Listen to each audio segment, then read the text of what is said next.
Welcome back to Million Dollar Landscaper Podcast. Now, today, I'm going to be doing this podcast by myself. Katie's feeling a little bit under the weather. She's kind of resting up, so she'll be back here next week. So today, I wanted to dive into customer experience. And the reason I wanted to bring this up is a lot of times we ask landscapers what makes them better, what separates them from their competition. And one of the common answers we get is the customer experience. And I think, this is great. But I started diving in a little bit more and started asking them, what separates you? What makes you have great customer experience? And a lot of them give us, I guess, basic answers. And now there's nothing wrong with these answers. They're good answers. They're good solutions. And it may be something like, they answer when a customer calls, or they resolve a problem quickly if there is a problem. And these are all good. And then it's very important. It is part of the customer experience. But I like to go even deeper. I like to take it and go a little bit, one step further, and really think of the total customer experience. Now, I found American Express did a survey once, and they found that 86% of customers are willing to pay more for a better customer experience. 86%, that's huge. So if 86% of people are willing to pay more, then why aren't we trying to step up our game on a customer experience and work on that a little bit more? And we may say we do a couple things, but when we really start diving in, are we really doing this and making an effort to this? Are we teaching our team members how to provide a better customer experience? Now, some of us are, and that's awesome. But a lot of us, we're kind of lacking on it. And I get it. We're busy. We have so many different things going on. That's kind of a lower level thing.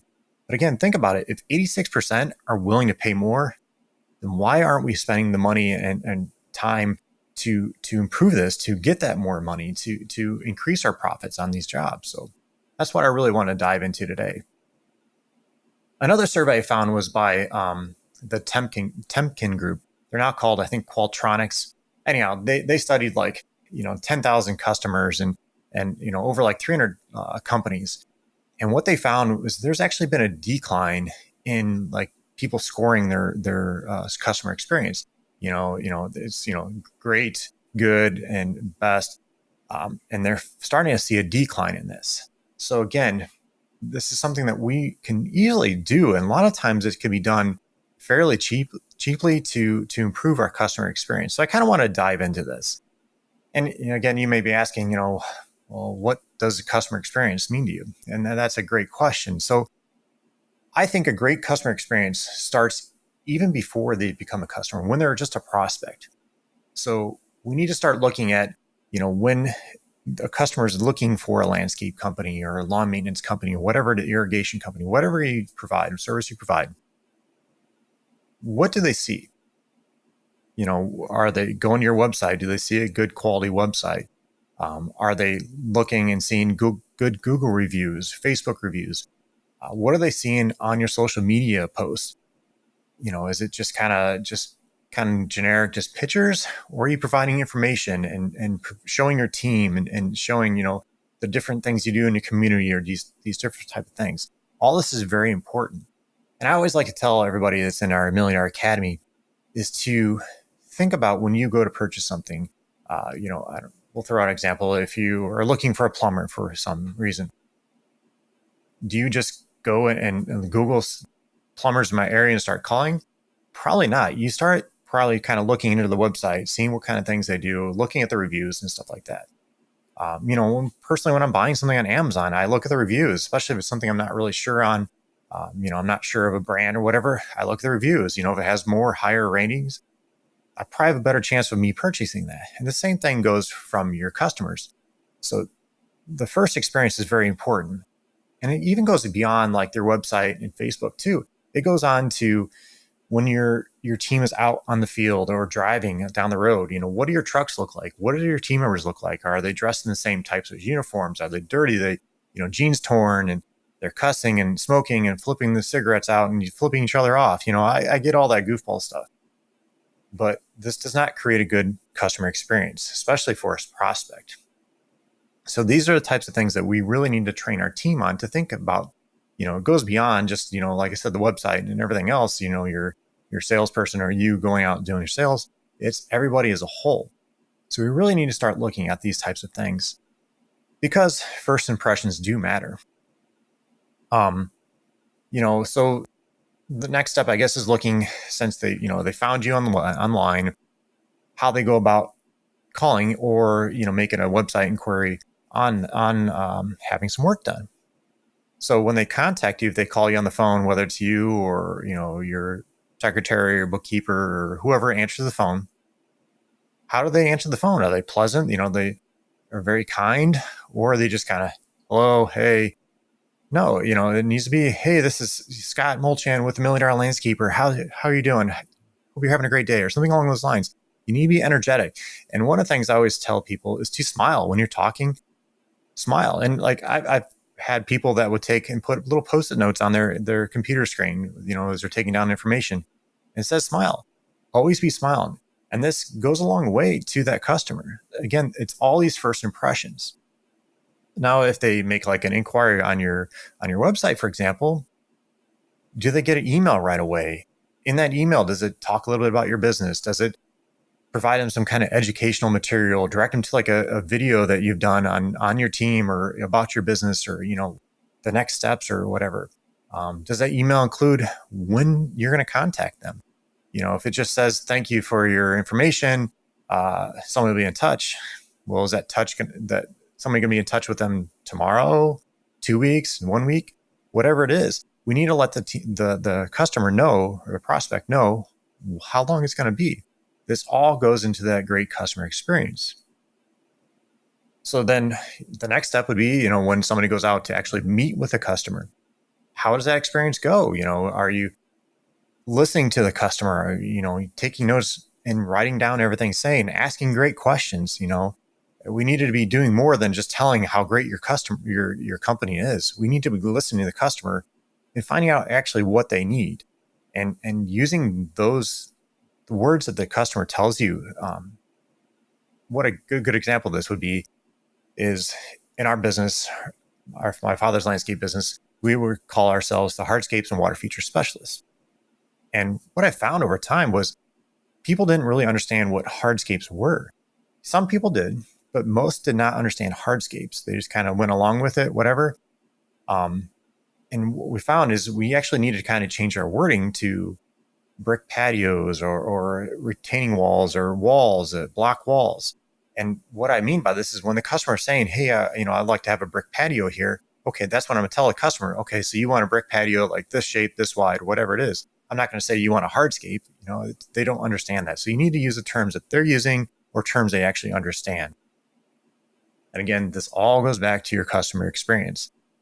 Because if the salesperson's out there, or you as a salesperson's out there, and they don't have a good experience with you, they're probably not going to do business with you, especially if they had a bad experience from the beginning. So we need to be looking at everything as a whole.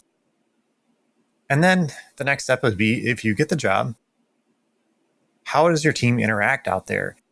Do you teach your team to say, hello, Mrs. Smith, hello, Mr. Smith, every single time they see them? And I have mixed feelings on this. Some people say Mr. or Mrs., or some people say by the first name. And that's kind of up to you. I prefer to say Mr. or Mrs. Smith until they correct me and say, no, call me whatever the first name is. But again, this all goes into the customer experience. One thing I always tell our team is, if they see the garbage cans out by the road and they look in there, it's empty, drag that garbage can up by the house. It's just those little things. If they happen to get the newspaper, take the newspaper up.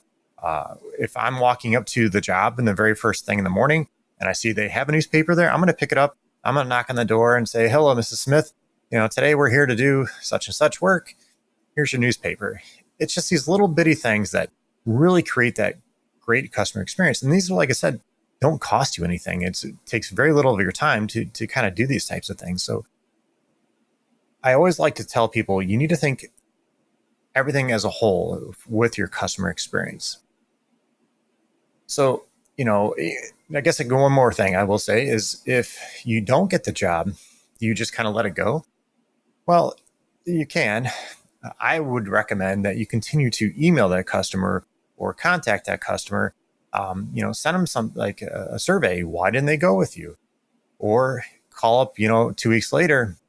Hey, Mrs. Jones, just kind of want to follow up on this estimate. I know you said you didn't want to go, you didn't want to use our services. That's fine. I just want to see if you had any change of mind or had any questions or, had any concerns. Because what could have happened is that other company that they went with hasn't called them, hasn't, contacted them. And they may say, forget it and go with you. So we should always be continuing to market to those customers, even if we don't get them. And it's just another way to stay in touch with the customer.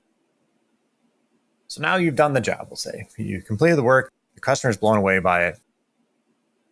Now we're not done yet. We still need to continue asking the customer, sending them surveys out afterwards, or having someone call from your office and finding out how their experience was. How did things go? What could they done better? What went great?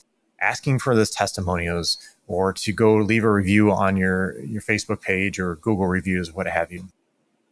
This all needs to be part of it.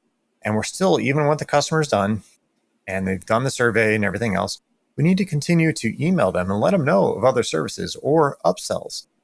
One easy upsell would be, if you do patio installations, can you come back and reseal it or seal it after a couple of years or what have you?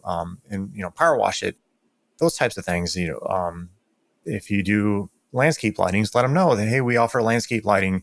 This could be a nice upsell to that existing project. Mulching, all those types of things, and just let the customers know what types of services you are, and just do this consistently all the time. I really recommend email marketing. Email marketing is very good for this because it can continue to do this. And once you set it up, it's kind of done, and you kind of just let it do its thing. So it's just something, again, we need to take a look at the process from the very beginning, before they even become a customer, all the way through to after the job is done. We need to continue to stay in front of the customer. And this, yes, does go into like marketing and all that stuff. But as a whole, this is creating that great customer experience. So I'd love to hear from you guys. What are you doing in your landscape business to create a great customer experience? Let me know. I'd love to see it in the comments, and Facebook or YouTube, whatever it is. Let us know. I'd love to see that. Now you might be asking, well, this may be great. This is all good for residential. Well, what about commercial? And that's a good question, but you still can provide a good customer experience for your commercial clients as well. And this can be something as simple as sending a customer a picture and let them know of the updates or any issues that's going on the job, because sometimes there's management firms that we've dealt with that we're in Indiana. Sometimes the management firms are down like in Texas. They really don't have an idea what's going on. And we're kind of the eyes and ears of that property, unless their property manager does their job up here. But typically they're just kind of look at it and go, good to go. But, what if there's a dead tree or something that could cause danger to the building and to one of their customers? So it's very important for us to kind of maintain that contact with that management firm or whoever your property contact is. And like a real simple way is to send them pictures. And there's a great service called Company Cam. And this Company Cam, you can actually take pictures and send it to them, and they can actually see progress. So you can send them something, if you maintain the property every week, you can take a picture every week and then send them the link, and they can see what the property looks like, or what there's an issue in certain areas. Maybe there's a low spot that you can come in and fill in, or irrigation that's broken, and they just don't know this. Having their team be able to take something like a simple picture, putting on Company Cam, and that they can just easily review these all the time. So it's these little things that can be done. It's contacting that customer or the property manager and letting them know what's going on, and asking if there's anything they need to be done.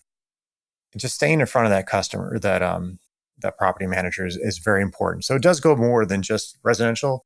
It can be applied to commercial too. So, all right, guys, let me know, what are you doing to create a great customer experience? I'd love to hear it. So, all right, guys, hope you have a great one. We'll talk to you soon. Bye-bye.